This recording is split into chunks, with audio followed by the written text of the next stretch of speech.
We have read about the divine teacher and the human disciple. The divine teacher is Shri Krishna, who is the immanent divine seated in the heart of all creatures. He is always available and accessible to us. And if we do not receive the guidance, it's because we have not turned to Him. So He is the guide, but we have given the reins of the chariot of our life to the ego. And therefore, He is still there, but He is seated on the chariot incognito. He is there, but He believes in freedom, and we have to hand over the reins, make a conscious choice that you have to be the driver of a life. And He'll be very happy to do that. He's only waiting for the human soul to evolve and reach that point where it is ready to hand over the reins to the divine. But ordinarily, this is not the case, and therefore Krishna does not appear to us in the sense that He doesn't have to appear to us the way He appeared to Arjuna, but as the inner prompter and guide. So, this discovery, this turning towards Krishna is the moment that changes everything for Arjuna, and so it can change for us. And this moment can come either because of a natural evolution in our life. We reach a point where we find the insufficiency of the intellect in the way we understand and organize our life, and then we can turn to the divine. Or it may come to us through a moment of crisis. That's what we see in the life of Arjun, the human disciple. There is a moment of crisis in which he realizes the inadequacy of all that he has known, all that he has understood, and the crisis of a very practical as well as ethical nature. So he does what we should do but do not do is hand over the reins to Krishna and ask Him for guidance. Ask Him that I don't know how to govern my life. But ordinarily in life, we do not find that happening.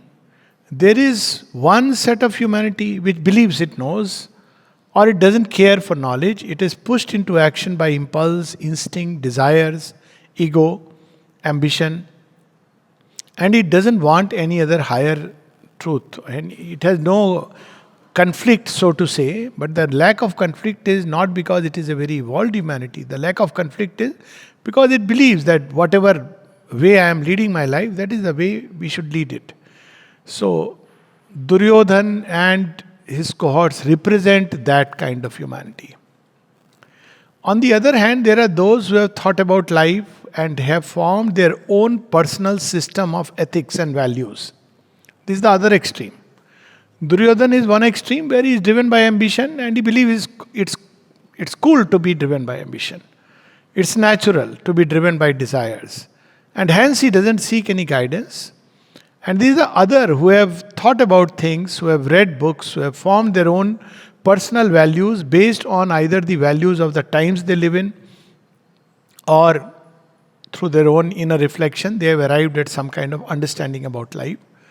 And they believe that they know, and therefore they don't feel the necessity to know further, to turn to the divine for a greater guidance.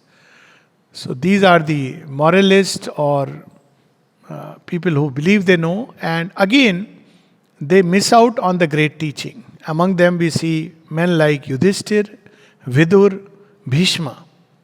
So again, the Gita is not for this. It does not come. Neither Krishna nor the Gita comes to them. But there is a layer of humanity, and I believe most of us who go through a moment when all our values, they seem to collapse. They don't help us. They don't guide us. And at that point of time when we don't know what we should do, and that point of time, if we turn to the divine who is within our hearts, then the Gita unfolds. So Gita is at once a book which could be read and understood through the slokas, but the Gita is also the song of the divine. Gita means song. Gita. So the beauty is our life should become, if I have to put it in a little poetic way, our life should become a song of the divine, moved by the rhythm of the divine. But this Gita which is enclosed within our heart, opens only when we realize the self insufficiency or the insufficiency of the human intellect, moral principles that have guided us so long. And then we turn to the divine, asking him for guidance. So that moment has come in Arjun's life, and what has the teacher to say to him would apply to all of us who thus seek such a guidance. So the interesting part is because Gita is a very wide scripture, Catholic scripture. So there is a tendency for one-sided interpretations of the Gita, and Sri Aurobindo cautions us against it. It is equally true and much more true of Sri Aurobindo and the Mother, because Sri Aurobindo and the Mother, as we know, are much, much more wide. You pick up a letter and it would mean one thing, and you will see exactly, seemingly opposite in another letter. And Sri Aurobindo says that. He says, for example, that to somebody who sleeps less, eats less, I may write, sleep more, eat more. But to someone who's spending his life in eating and sleeping, I would say eat less, sleep less. So, with Sri Aurobindo and the Mother, it is much more, because the literature is very vast. It had to be vast because it has to cater to all kinds and layers of humanity. But whenever we have a vast Catholic scripture, the problem is that it can be interpreted in different ways. So there are some who interpret the Gita as a scripture which ultimately speaks of superiority of knowledge over action. And they will quote verses from the Gita. Some who even say that the Gita teaches sannyas because it speaks about karma sannyas. So we can just imagine, whereas the whole problem of Arjuna is that I don't want to take sannyas. I want to take sannyas, and Krishna bids him to. And these two are still can be addressed. There are some who say that Gita is simply a doctrine of devotion. So Gita is all of these, but much more than these.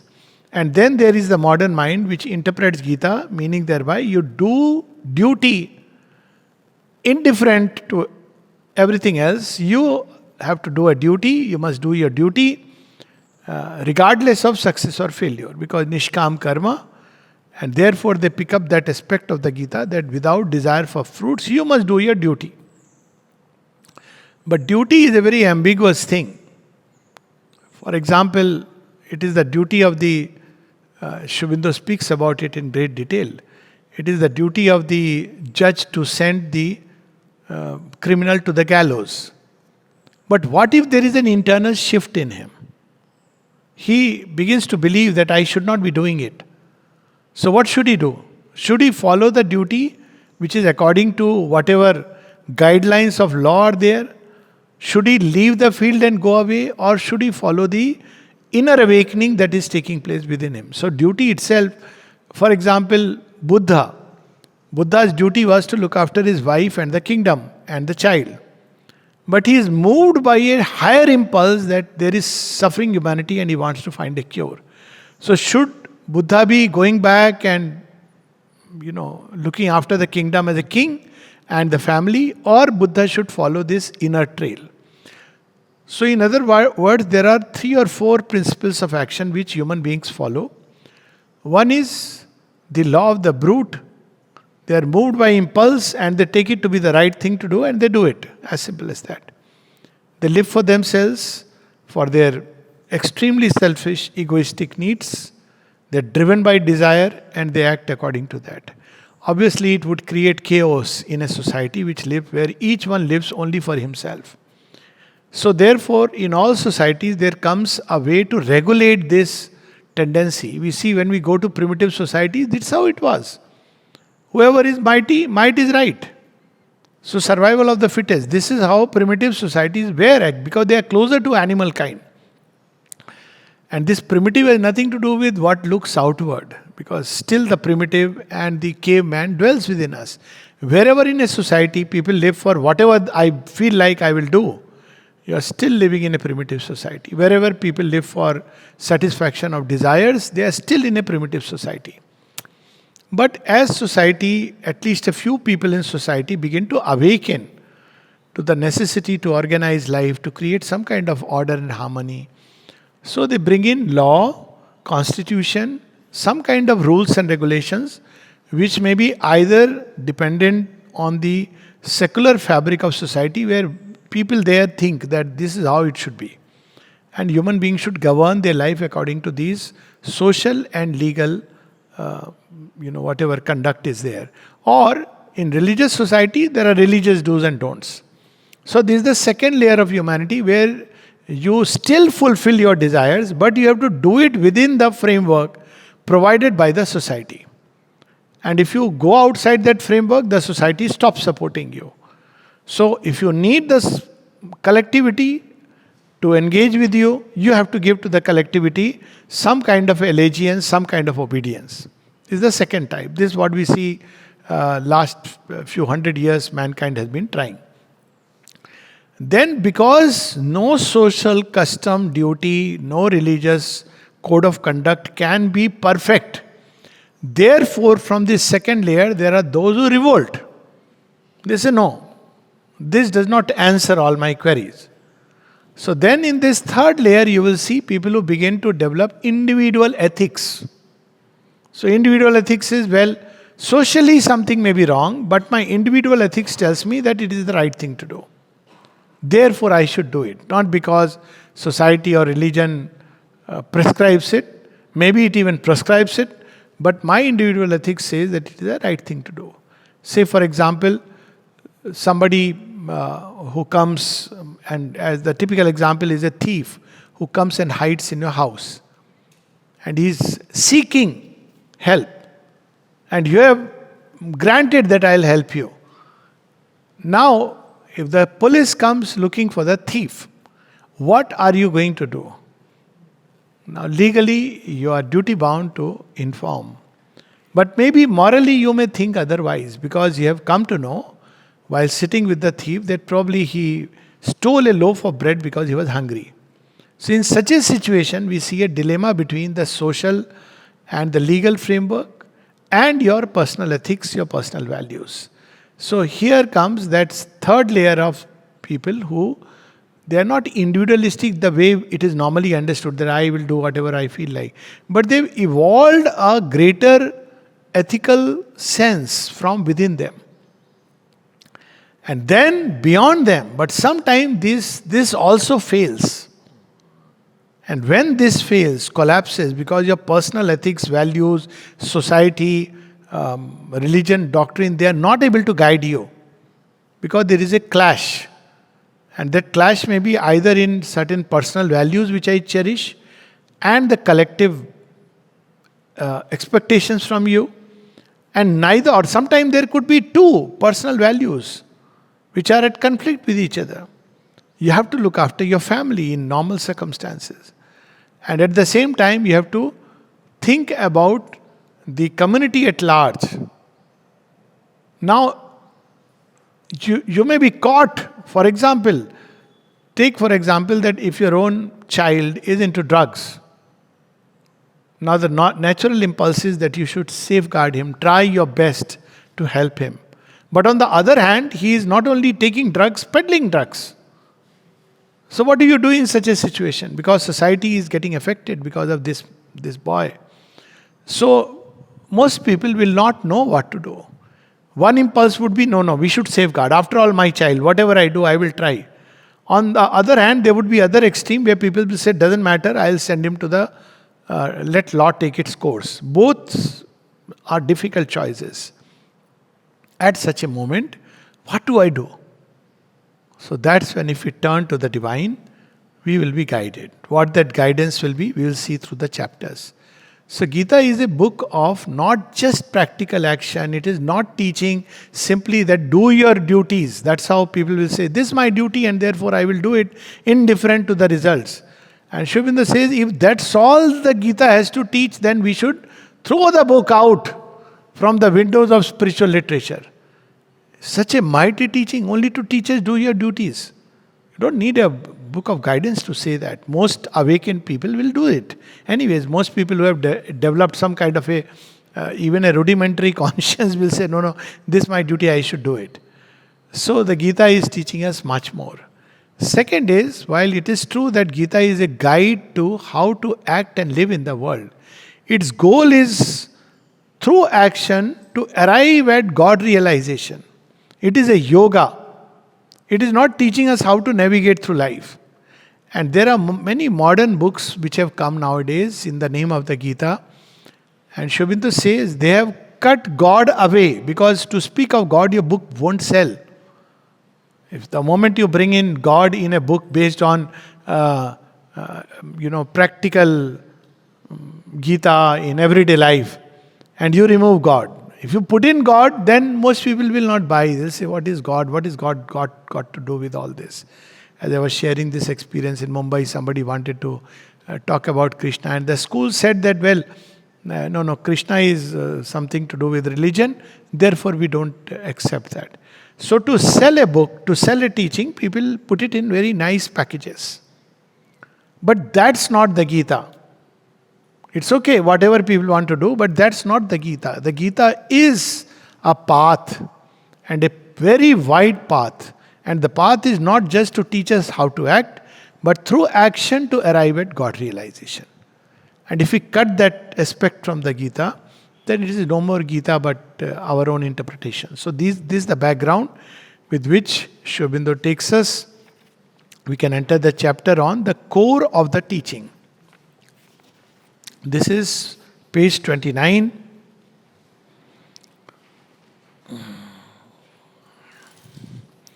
So we have touched upon some of the things, and I'll come to page. Okay, I'll just read a couple of sentences. On page 28, second para. Thus, there are those who make the Gita teach not works at all, but a discipline of preparation for renouncing life and works. There are such teachings. We have Shankaracharyas and people who interpret like that. They say, yes, you need to do works, but it is a karma kanda. What kind of works? Works which are of a religious nature. And these works will help you to prepare ultimately for an afterlife or for moksha. So Shobindu says, there are those who say that the indifferent performance of prescribed actions prescribed by whom? By religion. Or of whatever task may be ready to the hands becomes the means, the discipline.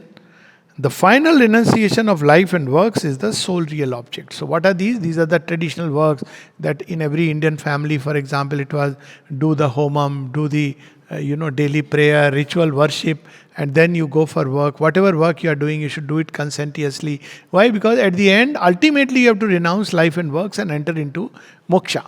So this, or in some heaven beyond. And Shobindu says that people justify it by taking up certain citations from the Gita. The next page, paragraph begins. Others again speak of the Gita as if the doctrine of devotion were its whole teaching, and put in the background its monistic elements and the high place it gives to quietistic emergence in the one self of all. So on one side we have the Shankaracharya type of interpretation of the Gita, where it is regarded as the doctrine where works are only to prepare yourself for moksha.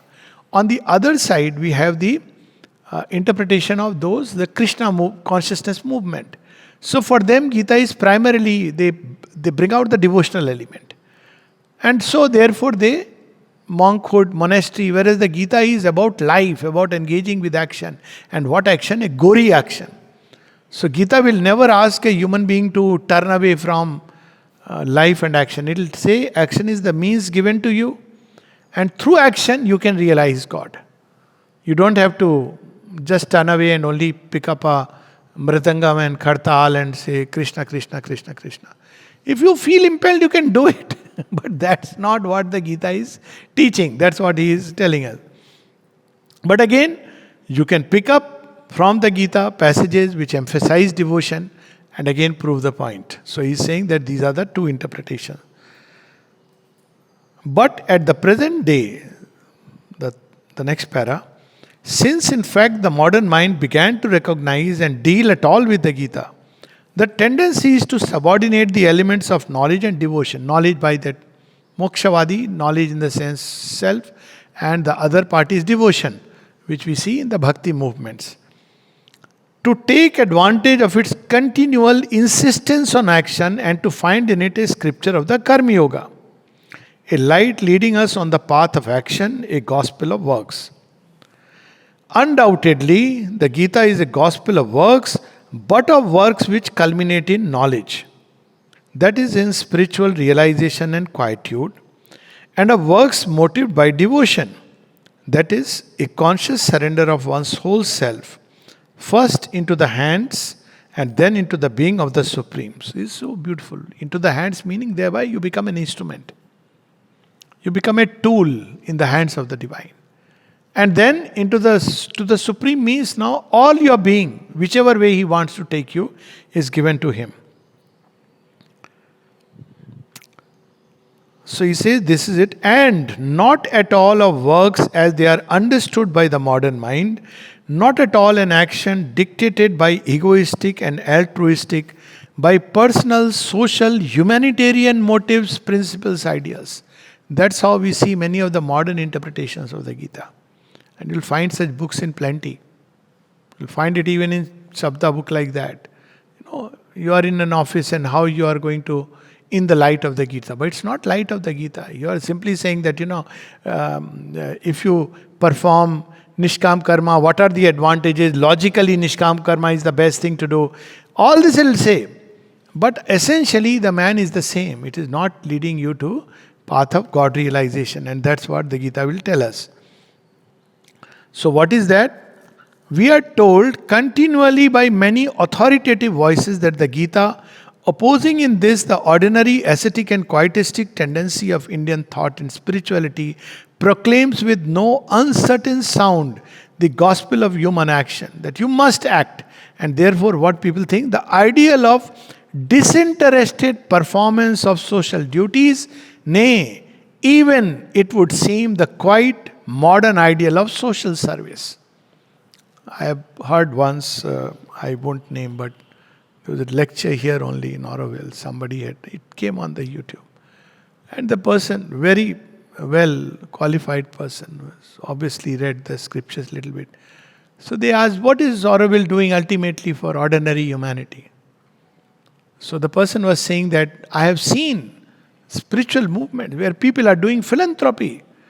He didn't use the word philanthropy. They are doing social service. They are uplifting those who are in need. What is Oroville doing? People ask the same thing about ashram. That there are no free hospitals. You are not treating sick people out. So what kind of a gospel it is? What are people doing? And if you tell them we are trying to change ourselves, they say, but you don't seem to be changing. That's of course a different story altogether. Because you are looking at the wrong place and you have preconceived ideas of what changes. But nevertheless, this is how also the Gita is being interpreted. That we have the Gita. You should do social duties, philanthropies. You should be moved by these kind of ideas which nowadays you see in which all world is engaged. Now, if that is the kind of thing we have to do, then the Gita is not really required. Already many human beings are doing that kind of stuff. We see this movement which came later on in even Sri Ramakrishna Mission. Feeding the poor, helping the needy. These are nice things, but they are not yoga. These may be even necessary in a certain society, and there are people who are inspired to do this. And they should do this. Because they are inspired, but they should not be under the illusion that they have taken up yoga, or they are on a path, spiritual path, or this will lead them to God realization. In all likelihood, this will only aggrandize the ego. Oh, I am doing this great thing. Oh, I am doing that great thing. I am involved in so many projects. I am running an NGO which is looking after trees. I am running an NGO which is looking after child welfare, and 100 schemes. The world, there are people who are doing it. And they have their place again, but that is not the Gita, and that is not yoga. And Sri Aurobindo says it in very strong words. To all this, and he has used words, egoistic and altruistic, personal, social, humanitarian motives, principles, ideals. The ideal of disinterested performance of social duties. I am doing it and I am not charging a money. I am helping the poor children. All right, do it. But it's not Gita. So we can imagine. Nay, even it would seem the quite modern ideal of social service. Every Sunday I go and feed the poor. And for the next 6 days their life is miserable. because they're quite adjusted to a way of life and food, and now suddenly they are waiting for the Sunday, and the next 6 days they cannot enjoy whatever they're getting. And then Sri Aurobindo says, to all this I can only reply that very patently and even on the very surface of it, the Gita does nothing of the kind. And who is saying this? Sri Aurobindo. Not only had he realized the Gita, he had realized Vasudeva, the teacher of the Gita. So he's a yogi of yogis who is telling us this, who knew Sanskrit backward, forward. And he knew the Gita, he had lived the Gita, and much more. So it is not a human being who is saying this.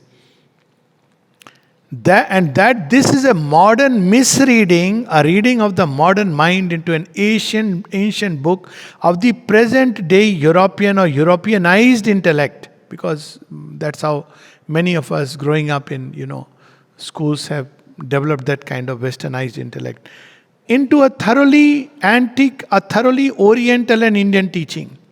That which the Gita teaches is not a human but a divine action. None of the human motives, even the seemingly highest, humanitarian, philanthropy, none of these, social service, they are human motives. So it is not human action but a divine action. Divine action means impelled by a divine motive. Not the performance of social duties, but the abandonment of all other standards of duty or conduct for a selfless performance of the divine will. Selfless performance, but of what? Abandoning all other standards and only stay with the divine will. And if we do not know it, we should try to find it. That the Gita will teaches us how. Working through a nature, not social service, but the action of the best, the God-possessed, the master men done impersonally for the sake of the world and as a sacrifice to him who stands behind man and nature. So this is not a sacrifice to the ego or to society, but a sacrifice to the divine within man and the divine in the world. In other words, the Gita is not a book of practical ethics, but of the spiritual life. And then he says that what is the problem with the modern mind? Few lines below. It has got rid of God or kept him only for Sunday use and erected in his place man as its deity and society as its visible idol. So even people say, what is the use of such a thing to man? How are we going to benefit when the supermind manifested and people got to know? So people came all the way from some far off place and they reached at night. They wanted Mother's darshan. Why? Because we have come from so far. Mother said, why? And then they said they want to know what will be how we will benefit from the supermind. And the mother said, benefit? What have they done to benefit? It's the same business mentality. I want to benefit. I said, no, mother, they are asking, they have taken the trouble of coming. So, because they have come all the way, they are ready. What have they done for the divine? So, when she started saying this, she said, mother, still we have to tell them something. So, mother says, tell them, they will get a few blows on the nose. Mother's words. Why? Because obviously it is truth consciousness. You live by falsehood, you will get a blow. And when the divine says blow on the nose, you can imagine what it means, multiplied with 100 times. So this idea that this is for me, to benefit me, I've heard this even in the context of Auroville. Sorry to say, Auroville is for humanity. Auroville is to manifest the divine. Human is the instrument. So if you forget this one little thing, everything goes topsy-turvy. And so she says that you have to become ready, otherwise, even she speaks about the ashram context. She says, because there is freedom, people have taken it for licentiousness. Because everything is provided, everybody has become lazy. So she says, this is not what freedom is meant for. You have the freedom so that instead of bothering about other things, you have been provided with basic necessities. You can seek the divine and manifest him in life. This is the whole purpose of freedom and provision of things. Not to enjoy life and say, okay, just as we are leading life anywhere. So he says very clearly, it's the Action of the best. Who is the best according to Gita? Not experts in this field or that field. The God possessed, the master men. This is what is called as Sreshta or Aryan in the Gita. And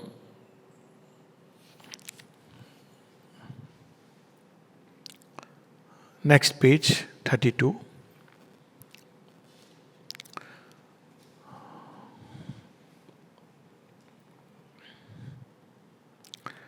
Arjun is called upon, third line from above, Arjun is called upon to live according to the highest ideals of his age and the prevailing culture, but with knowledge, with understanding of that which lay behind, and not as ordinary men with a following of the merely outward law and rule. But the point here is that the modern mind has exiled from its practical motive power the two essential things: God or the eternal, and spirituality or the God state, which are the master conceptions of the Gita. So, this is what we hear very often. I have heard it and it sounded very strange. No, we don't. I have heard it in another context about mother. No, mother is not required anymore. That is religion. I have heard these things. And what is required? Human ego, its satisfaction. So you can imagine. So when it is said that no religion, it does not mean that love for God is banished. It simply means religion in the sense ritualistic religion where one way of life is imposed upon everybody. Everybody has a kind of religion in the way of connecting with the divine. Love for God cannot be removed. It's a path. The Gita teaches, Sri Aurobindo teaches, surrender, love of the divine, everything. But you need not have fixed symbol. Each one has his own symbol, his own way of connecting with the divine. That's fine. But connecting with the divine is important. When you remove the symbol along with connecting with the divine, then you are throwing the baby with the bathwater. That I'll not have any puja, and that too should not be like a rule. Those who want to use a symbol, they should be happy to use a symbol. We have so many places filled with Mother and Sri Aurobindo's photograph. Well, people connect. I connect so much better. So we have to understand this difference is very subtle. Someone came to my room and a group of students, obviously this modern mind student, they saw Mother and Sri Aurobindo's photograph everywhere. He said, "Sir, why are you having Mother and Sri Aurobindo's photograph everywhere?" I said, "What's your problem?" "It's my choice." So he said, they have this idea that if you put a photograph means you are this or that. I said, yes, that's my choice. I don't tell you ki you should have or not have. For all you know, you can put a black stone and worship it. It's your problem. I have no problem about it. As long as you don't have a problem about how I approach. I may have an idol of Lord Ganesha and worship it. Why? Because Ganesha represents to me the divine. Or I may have Hanuman and feel that this might connect to the divine. As long as I don't impose or try to, convert everybody, this is where the problem of religion lies. It becomes like an ideology, a way of converting everybody to their own belief system. That's where the problem is. But connecting with God, arriving at God's state through whatever means you may. If you don't want, don't use anything. You have your own inner connect. That's the best. But mankind may need, somebody may need that outer connect. It's to each one. So this is where it says the God state and God or the eternal, which are the master conceptions of the Gita. It lives in humanity only, and the Gita would have us live in God. Modern mind wants to live in human. Human is the God. State is the God. Convention is the God. Rule book is the God. Constitution is the God. Law is the legal framework is the God. But it says no. You have to live in God within. That's why I often say this, that if you believe in legal redressal or remedy for problems, you are far from spiritual life. Because that means you are still falling back upon human ways. Whereas the true way is to discover within, turn to the divine, offer your action to God, and then be moved by that, and Nishkam Bhav. Do it Whether it's up to the divine to grant it or not grant it, or when to grant it. But you have to continue doing it, but in a state of God state, not in a human state. So Gita would want us to live in God. Though for the world in God, in its life, heart, and intellect only, and the Gita would have us live in the spirit, in the mutable being who is all creatures. After every semicolon, it's like world would want us to live in the mutable being, and the Gita would have us live also in the immutable and the supreme. In the changing march of time, and the Gita would have us live in the eternal. Or if these higher things are now beginning to be vaguely envisaged, it is only to make them subservient to man and society. Again, human is God. God is there, but he can have a little place, a little corner, maybe a little door, cupboard where I can keep God. But God is everywhere. How can you throw him out? He is everywhere. He will declare in one way or the other. So, saying that, but God and spirituality exist in their own right and not as adjuncts. And in practice, the lower in us must learn to exist for the higher. Lower is the human, all our human ways. Higher is the divine. Of course, the divine is within us. But the higher is the divine, and to the divine self, we have to subordinate the lower. In order that the higher also may in us consciously exist for the lower, to draw it nearer to its own altitudes. Therefore, it is a mistake to interpret the Gita from the standpoint of the mentality of today and force it to teach us the disinterested performance of duty as the highest and all-sufficient law. I can take another example from Sri Aurobindo. Sri Aurobindo has written the human cycle, human unity, war, self-determination. Many things, a beautiful book. So human unity, word people catch.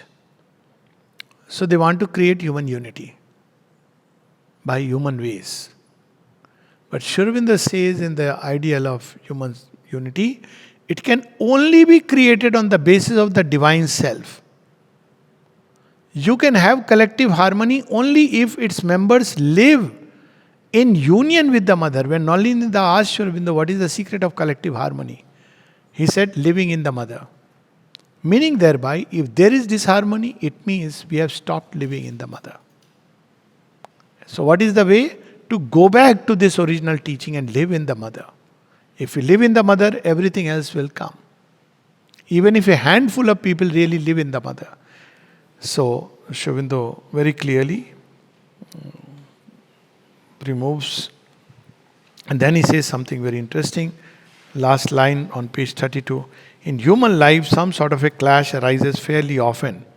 As for instance, between domestic duties and the call of the country or the cause, or between the claim of the country and the good of humanity, or some larger religious or moral principle. So all this, these clashes take on, but what is the highest for which we should be ready to renounce all other duties? And that he says on next page, last line, page 33, last line in that para which is continuing. The call of God is imperative and cannot be weighed against any other considerations. And then of course she takes up the more difficult problem. Call of God is fine. But what if I am called upon to do something which is gory, which is killing, act of killing, murder? How can I do this? Because call of God is fine, but God will want us to do nice things, sweet things. He will ask us to talk sweetly, nicely, considerately. That's how somebody told the mother that, Mother, I am ready to follow God's command, but I'll never lift a sword against anyone because I know that God will never ask me to do it. And the mother asked him, how do you know that? How do you know that? The Gita is precisely about a terrible action. We cannot imagine a more terrible action. Should one do it if such be the will of the Lord? So the Gita will answer. So page 33, next the para that starts. But here there is this further difficulty that the action which Arjun must do is one from which his moral sense recoils. It is his duty to fight, you say, but that duty has now become to his mind a terrible sin. Because that is going to create division, that is going to create problems. confusion. Any war is going to be take its toll. How does it help him to solve his difficulties? To tell him that he must do his duty disinterestedly, dispassionately? He will want to know which is his duty, or how it can be his duty to destroy in a sanguinary massacre his kin, his race, and his country. He is told that he has right on his side, but that does not and cannot satisfy him, because his very point is that the justice of his legal claim does not justify him in supporting it by a pitiless massacre destructive to the future of his nation. Now you see, these conflicts are going on everywhere. Whether you take the Middle East, whether you take Russia, Ukraine, this conflict is going on. What should mankind do? Which side it should take? These are there. During Second World War, Sri Aurobindo very clearly said, we should be on the side of the Allies, despite the fact that the Britishers were inimical to Indians. Yet he said, why? Because he said, this is the side which God wants to win. Because through this victory, at least the path of evolution will be open. But if you take the side of Hitler and his like, it will block the way for 10,000 years. Now, see, it sounds very strange. Even a man like Subhash Chandra Bose, he had gone and shook hands with Hitler. Rabindranath Tagore had gone all the way and, praised Mussolini like anything. Because it's not about, you have to see what is God's will in a given situation. And how to know it, the Gita is the answer towards that. Undoubtedly, the Gita does, like the Upanishads, teach the equality which rises above sin and virtue, beyond good and evil, but only as a part of the Brahmic consciousness and not for the man who is on the path and for the man who is on the path and advanced enough to fulfill the supreme rule. It does not preach indifference to good and evil for the ordinary life of man. It is about rising above morality, not falling below it. So this is the other problem. People say, oh, the Gita says there is no good and evil are human conceptions, good and sin. Therefore, I can murder with impunity, I can kill with impunity, because ultimately it is God who is doing it. This is another part. It's meant for those who want to arrive at God realization. I would say the same is true of Sri Aurobindo's teaching, so much more. That's why Sri Aurobindo and the mother were never keen on getting a horde of people. They said few who are ready for the yoga is much better. And sometimes to want to attract numbers can be very dangerous to a true authentic movement. Because you may have plenty, but there will be a great dilution. People have to come on their own. Because it's yoga, it's not filling human dashes filled with human beings. Human beings who are not ready for the yoga, if they join a movement, they will invariably destroy it. They don't understand yoga, they don't know God, or they have some religious idea. And if people come with the religious idea, not the God state, they will bring their own ideas, own conceptions, and there would be a problem. So Sri Aurobindo speaks about duty and all that. And then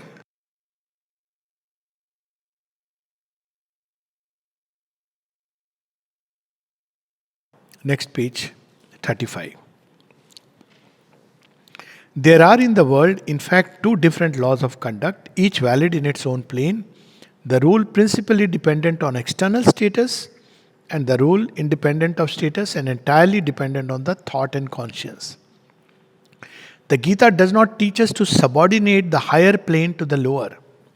So meaning thereby, if your inner thought and conscience is awakened, that is higher than merely being driven by a social or a collective convention. But equally, even this inner conscience, when it is awakened, this has to be subordinated to the divine impulsion and the divine will. So the next para, the Gita can only be understood like any other great work of the kind by studying it in its entirety and as a developing argument. But the modern interpreters, starting from the great writer Bankim Chandra Chatterjee, who first gave to the Gita this new sense of a gospel of duty, have laid an almost exclusive stress on the first 3 or 4 chapters, And in those on the idea of equality, on the expression kartavyam karma, the work that is to be done, which they render by duty, and on the phrase, thou hast a right to action, but none to the fruits of action. So he says this is not the Mahavakya of the Gita, it develops its argument. You will see it. For instance, the second chapter will say, Krishna telling Arjun, what does it matter? Fight this battle, this is a just battle. If you fall, at least you will have a name that you fought for the good cause. And if you win, you enjoy the kingdom. Now somebody may take this and say, see, Gita is asking us to enjoy the kingdom and fight for it because we are legally correct. He says, no, that's the beginning. It's better to fight for the just cause than simply to lay down arms because you are in a state of despair and confusion. But he says it develops it and takes us to many more things which we must, which will reveal to us, which we must see in totality. So there he takes up this phrase, right to action. You have a right to action, not to the fruits. So the question is, how do I choose my action? Right to action may mean that I'll choose it according to whatever is the prevalent either viewpoints or according to the three gunas of Prakriti. So he says that not to be bound by Prakriti, but Gita wants us to rise higher. So we'll read page 36 down below. For the Gita goes on to affirm emphatically that the man is not the doer of the action. It is Prakriti, it is nature, it is the great force with its three modes of action that works through him. And he must learn to see that it is not he who does the work. Therefore, the right to action is an idea which is only valid so long as we are still under the illusion of being the doer. So you start with this, that I have a right to action, I make my choices and surrender the result to God. But there must come a time when I must discover God impulsion within me. And the action should be completely a transparent, a flawless flowing from the divine will into the bodies, into the mind, into our life, and therefore it should become a perfect action. So right to action itself, based on what? By determinisms of Prakriti. A sattvic man will like to act in a righteousness. A rajasic man may be driven by his ambition. Tamasic man driven by his mechanical sense of things. Now, right to action would mean he should continue doing that and don't worry about the results. Sri Aurobindo is saying, no, that is a beginning, not the culmination of the Gita. So, this is where he is one-to-one, taking us step by step. Page 37, he says this, the disciple has to rise beyond this force, that is Prakriti, and its three modes or gunas. He has to become Trigunatit. Trigunatit Bhav Sabyasachi. So Trigunas, we know the Sattvic mode, where we are moved by the sense of righteousness, right and wrong. People who live only for mental ideas and ideals, they cannot take to spiritual life. It's so difficult. Sri Ramakrishna used to say that there are three kinds of bonds.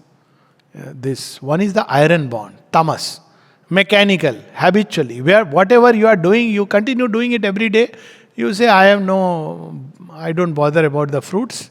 Some people take to that mode, and it is very easy to fall into that in a apparently spiritual religious organization, because you are provided for. So everything is provided for you. So you just do impartially, indifferently, oh, this is my job, so you go there and do it. And you are very happy that I have renounced the fruits of the action. Naturally, there are no fruits which are going to come, except subtle fruits perhaps. So this is one kind of mode. Second is Rajasic man who pushes. He is pushed by his ambition and desires and gives it a coloring of God. I am doing it for the sake of God. Again, in a religious spiritual organization, it may happen that one may believe that anything that I am doing is God's work. But it may be that one is driven by ambition and desire. Swami Vivekananda at one point toward the last bit of his life says, I feel all that I have done has been moved by ambition. And when this letter was shown to Sri Aurobindo, he says, well, there may be a truth in it. Now we can imagine, and someone of his caliber. And yet one has to act. So see, the line is so thin, so subtle. So one has to be very sure inside that one is impelled by the divine will. Equally, this second chain, Rajasic chain, Sri Ramakrishna said, is the silver chain. So iron chain is difficult to break, but people want it to be removed because it's of no value. The silver chain is easy to remove and everybody is happy to remove it. But the golden chain is the sense of self-righteousness. According to our own moral, social, religious conceptions, we want to act according to that and see the world driven by that. But the beauty is, or the challenge of this world is, God does not act according to any of these and yet uses all of them. If He was to act purely on the basis of righteousness, all the people who are filling their income tax should be the best. They too suffer. All the people who are doing good, they too go through pain and suffering. So where is justice? People often ask. Somebody asked me the other day, I have been doing work in the office conscientiously, but somebody else who just simply does faki. You know what is faki? Somehow.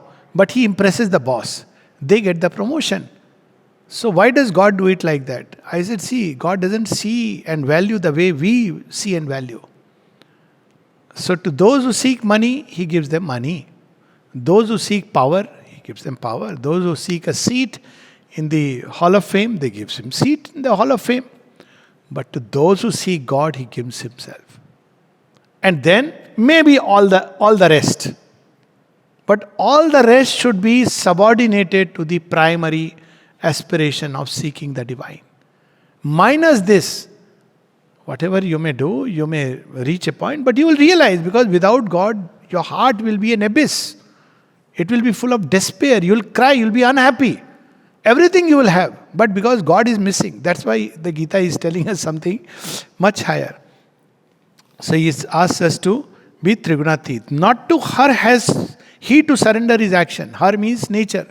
Whatever way nature drives me, because God is doing all, I will do it. But I won't have a right to, I will not have a claim to fruits. He says, no. That means we have surrendered to nature. People often ask, surrender is so difficult. But we are all the time surrendering ourselves. We are surrendering to an idea, an ideology, to this friend, that person, that family. We are surrendering all the time. But surrender to the divine, what does it mean?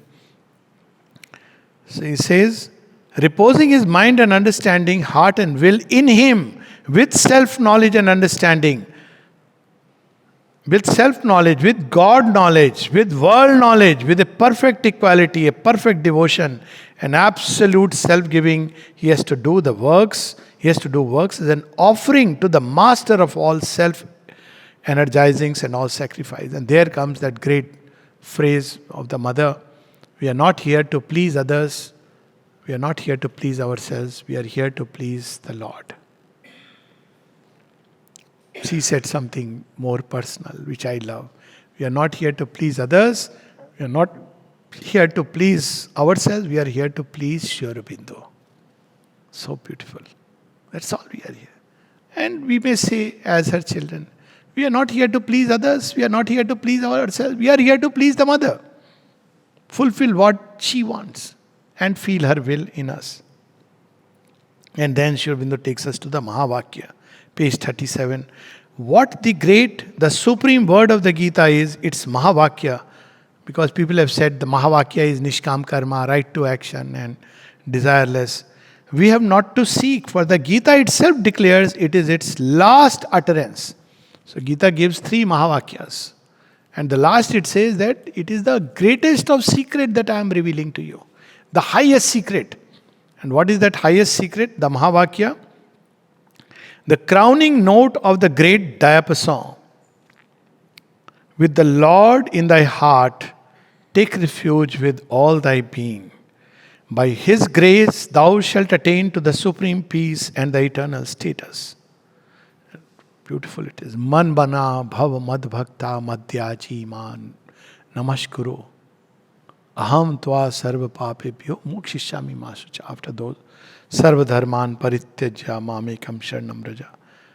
Become my minded, devoted to me. To me do sacrifice and adoration. Infallibly thou shalt come to me. For dear to me art thou. That's the only thing that a God seeker seeks. Closeness to the divine, oneness with the divine. Beautifully, yesterday I had a conversation, somebody said this, and that line went so deep, it was like nectar. That what is the principle that operates in the ashram? It's not about doing big things, small things. Whatever you are doing is there is a worship. And the only object of doing, very beautifully said, it's not about success, recognition. It's about growing closeness to the mother. The only criteria, am I growing close to the mother? Good. There is a small little story of, I think it was Amal Kiran, he had done some painting and taken to the mother, and the mother saw one part and said, this part has been done very well.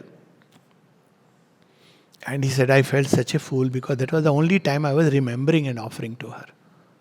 And then the rest of it was done. So the only thing that matters ultimately is to grow close, intimate, and ultimately one with the mother. The sign of that will be self-existent peace and bliss. Complete faith. Absolute absence of fear of any kind, because the touch of the divine liberates us from all fear. Fear, shame, guilt, and 100 things we can add to that, all the bandhans. You will be freed from desire. You won't need anything because the divine presence will fill all the gaps. This is the thing we are seeking. People may like it, not like it. People may appreciate, not appreciate. The work may continue or it may stop. Doesn't matter. None of this really matters. So that's where Sri Aurobindo takes us. The argument of the Gita resolves itself into 3 great steps by which action rises out of the human into the divine plane, leaving the bondage of the lower for the liberty of a higher law. First, by the renunciation of desire and a perfect equality, works have to be done as a sacrifice by man as the doer. A sacrifice to a deity who is the supreme and only self, though by him not yet realized in his own being. We may not have realized the mother, we may not understand. Do it as an offering to her. People may understand, not understand, things may work out, they may not work out, you may have success, you may have failure. Not that you have to say, I don't care how I do, because you have to do the work beautifully. Because it is your worship, it's your sacrifice to the divine. With full concentration on the divine. What may come of it, fine. See how Sri Aurobindo could leave the field where everybody, had seen him as the rising star. Even they sought him that, oh, why have you gone away? Please come and take the presidency of the Congress. And at the command, he leaves it. That is the approach. If needed to leave, if that's how things, it doesn't mean we should rush to leave and throw away things. But if such be the situation, if nothing is there, if he gives us nothing but a penny to thrive only for the next meal, that's how Sri Aurobindo's life. His life is a living example. He would say that I don't know whether I'll have the next meal or not. And he says it humorously. God has contracted a bad habit. I know he will provide, but at the last moment, he says, bad habit. With that faith, that if I am living for the divine, he will take care. How he will take care? So then there are no worries, anxiety, because it is his work. It is not my work that I am doing. Of course, one should do whatever one needs to do. And yet it is his work in the last analysis. Sri Aurobindo he would say, even ashram, he would not be attached to anything when you look at it. In fact, at one point he says, do you think the mother's purpose of embodiment is only to have an institution called the ashram? Nothing. When somebody wanted to take over the ashram, who somebody? Sri Aurobindo's own nephew. That now everything is in Sri Aurobindo's name, he is no more. After 50, 51, therefore legally it should come to me. So people were very scared. They went to mother. Nalnida goes to mother. Mother, he has written this. Mother says, tell him to come and take over. That's it. He was so shaken by this. Tell him to come and take over. Because you and the divine is everywhere.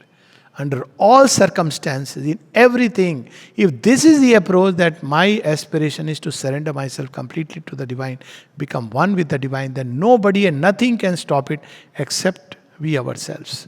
So this is the approach. And yet we must act, because it is through that, whatever action has come to us.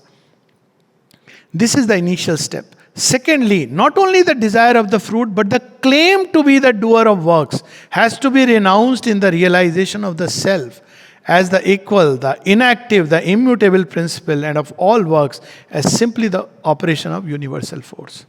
So, people who keep these, what is called, biodata cards, and they're carrying in plenty, probably, to give attention.